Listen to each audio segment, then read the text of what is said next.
Every year, millions of passengers pass through the gates of international airports, carrying with them much more than their suitcases, like their ideas about doing business, their ways of enjoying themselves, their notions about a non-material world, and their languages. Airports are the sites of countless exchanges and conversations. Airports are crossroads of goods and ideas. But in the past, crossroads often looked like this: a market in the Middle East. Buyers and sellers were exposed to new kinds of technology, other ideas about trade, different beliefs about life. Since ancient times, the paths of international merchants have crisscrossed through the Middle East. It's easy to see why. This region lies at the junction of three continents: Africa, Europe, and Asia. Many land routes from Europe to Africa, China, or India crossed through the Arabian Peninsula. Out of this web of crossing cultures emerged a great religious leader.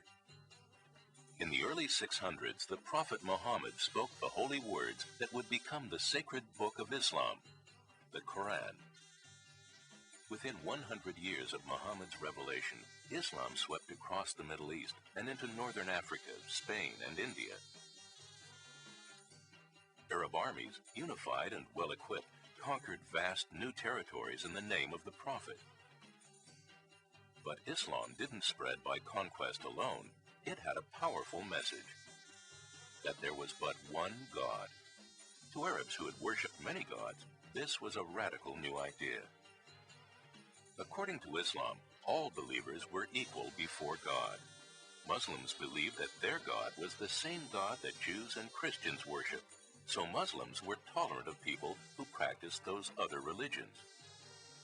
These ideas were spread by Arab armies and merchants who carried with them the message of Islam as they traveled, but they also carried ideas that had an immediate practical value, like astronomy. It's not surprising that people who crossed great expanses of nearly featureless desert and still more featureless ocean should have learned to navigate by the stars. Along with better navigational systems came these more accurate maps. Notice the lines of latitude. But what passed from traveler to traveler most easily was that which was most generally useful: a method of counting.